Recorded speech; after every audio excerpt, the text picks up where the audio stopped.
आकाशवाणी भोपाल से प्रस्तुत हैं प्रादेशिक समाचार।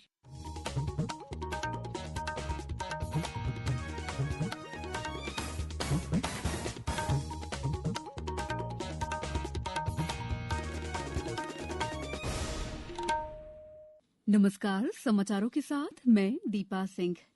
पहले मुख्य समाचार। देश भर में कोरोना योद्धाओं के प्रति सम्मान प्रदर्शित करने के लिए तीनों सेनाओं ने अस्पतालों पर बरसाए फूल। भोपाल, ग्वालियर, जबलपुर और सागर में भी हुए विभिन्न आयोजन। सूचना और प्रसारण मंत्री प्रकाश जावड़ेकर ने कहा, कल से लगभग आधे देश में कामकाज हो जाएगा शुरू। प्रदेश में कोरोना संक्रमितों की संख्या में आई कमी, अब तक 600 से ज्यादा हुए स्वस्थ। रतलाम में दर्जन भर से ज्यादा लोगों की मौत, जहरीली शराब को माना जा रहा है जिम्मेदार। और हमारी विशेष श्रृंखला अच्छी खबर में सुनिए, ग्वालियर में आम लोगों को जुर्माने के साथ मास्क देने की अनूठी मुहिम पर केंद्रित खास रिपोर्ट। अब समाचार विस्तार से। भारतीय सेना, नौसेना और वायुसेना ने आज कोरोना योद्धाओं के प्रति देश की एकता प्रदर्शित करने के लिए देश भर में अनेक गतिविधियां आयोजित की। भारतीय वायुसेना के हेलीकॉप्टरों ने देश भर में कई अस्पतालों पर गुलाब की पंखुड़ियों की पुष्प वर्षा करके स्वास्थ्य कर्मियों के प्रति अपना अनूठा आभार प्रकट किया। प्रदेश में भी भारतीय वायुसेना के हेलीकॉप्टर ने भोपाल के अखिल भारतीय आयुर्विज्ञान संस्थान और चिरायु अस्पताल में फूलों की पंखुड़ियों की बौछार की। अभ्यास के लिए समन्वय अधिकारी विंग कमांडर अभिषेक यादव ने बताया कि आमतौर पर लोग सशस्त्र बलों को धन्यवाद देते हैं, लेकिन इस बार हमने कोविड-19 के खिलाफ लड़ाई में सबसे आगे लोगों का आभार व्यक्त किया। ग्वालियर के फूलबाग चौराहे पर भी वायुसेना के हेलीकॉप्टर ने कोरोना फाइटर्स पर फूल बरसाए। सागर में भी सेना ने कोरोना योद्धाओं का सम्मान किया। जबलपुर में केंट बोर्ड और जम्मू एंड कश्मीर राइफल्स ने सम्मान समारोह आयोजित किया। केंट सीईओ सुब्रत राय ने बताया कि कैंटोनमेंट बोर्ड के जितने सफाई कर्मचारी हैं जो कि सैनिटेशन में लगे रहते हैं, करीब 400 स्टाफ हैं। उसके अलावा जो हॉस्पिटल के स्टाफ भी हैं, नर्सेस हैं और पैरामेडिक स्टाफ हैं, और जो पुलिस कर्मचारी है जो स्टेट गवर्नमेंट के हैं बट हमारे डिफेंस के एरिया में तैनात हैं। आज हमने उनको अभिवादन किया और उनको धन्यवाद दिया कि उनके वजह से कैंटोनमेंट एरिया अभी तक सेफ रहा है। सूचना और प्रसारण मंत्री प्रकाश जावड़ेकर ने कहा है कि पूर्णबंदी के तीसरे चरण में कल 4 मई से व्यवहारिक तौर पर लगभग आधे देश में कामकाज शुरू हो जाएगा। श्री जावड़ेकर ने कहा है कि लॉकडाउन से हमें सफलता मिली है और कोरोना महामारी को रोकने में अन्य देशों की तुलना में भारत का प्रदर्शन बेहतर रहा है। रतलाम में लॉकडाउन के बीच 24 घंटे में 14 लोगों की संदिग्ध परिस्थितियों में मौत हो गई। इनमें से 10 के जहरीली शराब का सेवन करने से मौत होने की आशंका जताई जा रही है। अन्य एक व्यक्ति शराब पीने के बाद गिरकर चोट से मर गया। अन्य 3 अलग अलग कारणों से दुनिया में नहीं रहे। प्रशासन ने सभी मृतकों को कोरोना संदिग्ध मानकर उनके नमूने जांच के लिए भेजे हैं। नीमच में नारकोटिक्स विभाग 6 मई से 3 राज्यों के लाइसेंसधारी अफीम किसानों से अफीम खरीदना शुरू करेगा। पेश है हमारे नीमच संवाददाता की एक रिपोर्ट। बहुप्रतीक्षित अफीम की सरकारी खरीद, जिसे अफीम तौल कहा जाता है, एक साथ 6 मई से प्रारंभ होगी। तौल को लेकर संबद्ध जिला कलेक्टरों द्वारा कुछ शर्तों के साथ अनुमति जारी कर दी गई है।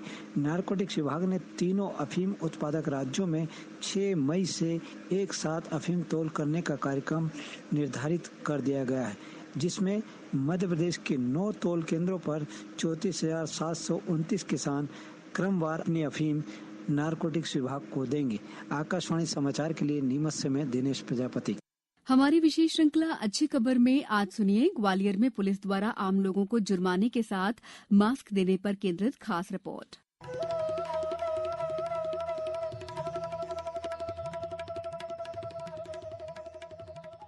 ग्वालियर में स्वसहायता समूह की महिलाओं को प्रोत्साहित करने और बिना मास्क के घूमने वाले लोगों को सबक सिखाने के लिए पुलिस ने एक सराहनीय पहल की है।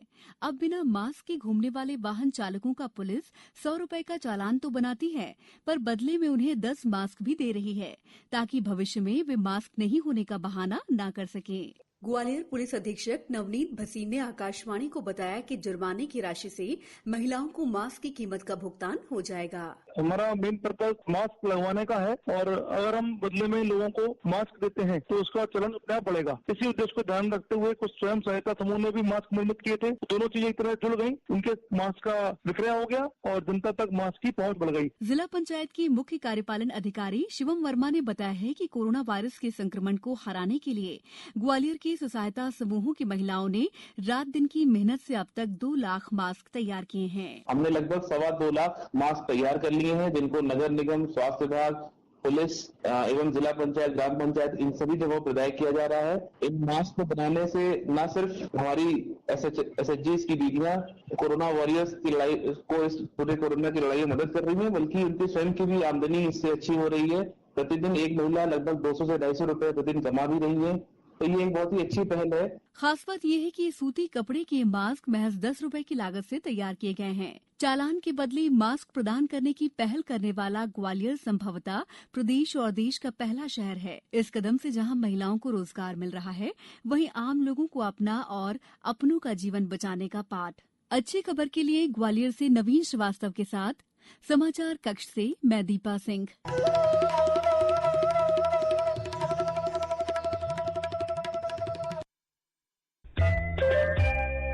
ये समाचार आप आकाशवाणी भोपाल से सुन रहे हैं। हमारे समाचारों को अब आप कभी भी और कहीं भी अपनी सुविधा के अनुसार सुन सकते हैं।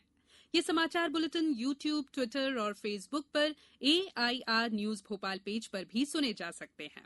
इसके अलावा आप हमारी वेबसाइट newsonair.nic.in पर अथवा AIR न्यूज ऐप पर भी समाचार सुन सकते हैं। ब्रेक के बाद समाचारों में आपका एक बार फिर स्वागत है। देश भर में कोरोना वायरस महामारी से संक्रमण के मामलों में लगातार बढ़ोतरी के बीच पिछले 24 घंटों के दौरान 2644 नए मामले सामने आए हैं तथा 83 मरीजों की मौत के बाद मृतकों की संख्या बढ़कर 1301 हो गई है। उधर राज्य में अब तक इस बीमारी से 2788 लोग प्रभावित हैं। वहीं इस बीमारी के कारण अभी तक 151 लोगों की जान जा चुकी है, जबकि इस बीमारी से 624 व्यक्ति जंग जीतकर अपने घर लौट चुके हैं। प्रदेश के 52 जिलों में से 33 जिले इस समय कोरोना की चपेट में आए हैं। इंदौर में कोरोना संक्रमित मरीजों की संख्या 1545 है, भोपाल में 526, उज्जैन में 147, जबलपुर में 92, खरगौन में 77, रायसेन में 57, धार में 51, खंडवा में 47 और होशंगाबाद में 35 लोग संक्रमित हैं। इंदौर कलेक्टर मनीष सिंह ने बताया कि इंदौर में पहले की तरह सख्ती जारी रहेगी। होशंगाबाद जिले के इटारसी में एक और कोरोना संक्रमित मिला है। इससे अब यहां कोरोना संक्रमितों की संख्या 36 हो गई है। मुरैना में भी एक व्यक्ति कोरोना पॉजिटिव मिला है। खरगौन में आज एक साथ 11 मरीजों ने कोरोना को मात देकर जिला अस्पताल से स्वस्थ होकर डिस्चार्ज हो गए। मंदसौर में कोरोना संक्रमितों की संख्या 37 हो गई है। पन्ना में एक व्यक्ति में कोरोना पॉजिटिव के लक्षण पाए जाने के बाद से प्रशासन ने उस इलाके को सील कर दिया। शहडोल जिले में आयुष विभाग ने 4,51,000 से अधिक लोगों को कोरोना वायरस संक्रमण से बचाव वाली दवाइयों का वितरण किया है। सतना जिले में स्वास्थ्य विभाग के 850 कर्मचारियों ने एक दिन का वेतन 10,94,269 रुपए मुख्यमंत्री राहत कोष में दिया। खंडवा शहर में कंटेनमेंट एरिया में लॉकडाउन का उल्लंघन करने वालों पर ड्रोन कैमरे से नजर रखी जा रही है। सीहोर जिले में आज से चिन्हित सेवाओं को लॉकडाउन से मुक्त किए जाने के बाद पूरे बाजार की रौनक वापस लौटी। सागर में मध्यप्रदेश बीड़ी उद्योग महासंघ के अनुरोध पर कलेक्टर ने कंटेनमेंट क्षेत्र छोड़कर बीड़ी निर्माण उद्योग कुछ हिदायतों के साथ शुरू करने के निर्देश दिए हैं। सीधी विधायक केदारनाथ शुक्ला ने गरीबों की मदद हेतु सभी किसानों से सैरनी यानी फसल का एक हिस्सा देने का आह्वान किया है। गुना में 11 लोगों के खिलाफ नियमों का उल्लंघन करने पर जुर्माना किया गया। मंडला में कोटा से लाए गए 22 विद्यार्थी पूर्णतः स्वस्थ हैं। आगर मालवा में 17 मई तक सभी व्यावसायिक, सामाजिक, सांस्कृतिक, धार्मिक और राजनीतिक गतिविधियों को प्रतिबंधित किया गया है। राजगढ़ कलेक्टर ने विभिन्न राज्यों से प्रवासी मजदूरों को यहां लाने हेतु नोडल अधिकारी नियुक्त किया है। सिंगरौली में कोरोना वायरस की महामारी के दौरान क्वारंटीन का उल्लंघन करने वालों पर प्राथमिकी दर्ज की जाएगी। श्योपुर में लॉकडाउन में दुकान का शटर डालकर ग्राहकों को कपड़ा बेचने के मामले में 2 लोगों के खिलाफ प्रकरण दर्ज किया गया। रतलाम जिले में लॉकडाउन के उल्लंघन के मामले में सैलाना विधायक हर्ष विजय गहलोत के खिलाफ प्राथमिकी दर्ज की गई। मुरैना जिले के जौरा स्थित नवोदय विद्यालय में लॉकडाउन के दौरान 1 माह से फंसे उड़ीसा के 23 बच्चों को आज उनके घरों के लिए रवाना किया गया। अब कुछ समाचार संक्षेप में। रक्षा मंत्री राजनाथ सिंह ने जम्मू कश्मीर के हंदवाड़ा में सैनिकों और सुरक्षा कर्मियों की शहादत को दुखदायी बताया। यहाँ एक अभियान में सेना के एक कर्नल और मेजर सहित 5 सुरक्षाकर्मी शहीद हो गए। इस अभियान में 2 आतंकवादी भी मारे गए। राज्यपाल लालजी टंडन ने चिकित्सा पेशेवरों, पुलिस और अन्य सीमावर्ती योद्धाओं के प्रति आभार व्यक्त करने के लिए सशस्त्र बलों की पहल की सराहना की। सरकार ने राष्ट्रीय शिक्षित बेरोजगार योजना के नाम से सोशल मीडिया में चल रही एक खबर को फर्जी बताया है। केंद्र सरकार ने ऐसी कोई योजना शुरू नहीं की है। सिवनी में नवागत कलेक्टर डॉक्टर फटिंग राहुल हरिदास ने नगरीय क्षेत्र का निरीक्षण कर आवश्यक दिशा निर्देश दिए। कर्मचारी भविष्य निधि संगठन के कर्मचारियों ने प्रधानमंत्री केयर्स कोष में 2 करोड़ 50 लाख रुपए का योगदान दिया। अंत में मुख्य समाचार एक बार फिर। देश भर में कोरोना योद्धाओं के प्रति सम्मान प्रदर्शित करने के लिए तीनों सेनाओं ने अस्पतालों पर बरसाए फूल। भोपाल, ग्वालियर, जबलपुर और सागर में भी हुए विभिन्न आयोजन। सूचना और प्रसारण मंत्री प्रकाश जावड़ेकर ने कहा, कल से लगभग आधे देश में कामकाज हो जाएगा शुरू। प्रदेश में कोरोना संक्रमितों की संख्या में आई कमी, अब तक 600 से ज्यादा हुए स्वस्थ। रतलाम में दर्जन भर से ज्यादा लोगों की मौत, जहरीली शराब को माना जा रहा है जिम्मेदार। और हमारी विशेष श्रृंखला अच्छी खबर में आज आपने सुनी, ग्वालियर में आम लोगों को जुर्माने के साथ मास्क देने की अनूठी पहल पर केंद्रित खास रिपोर्ट। इस बुलेटिन में बस इतना ही। घर में रहिए, सुरक्षित रहिए और सुनते रहिए आकाशवाणी। नमस्कार।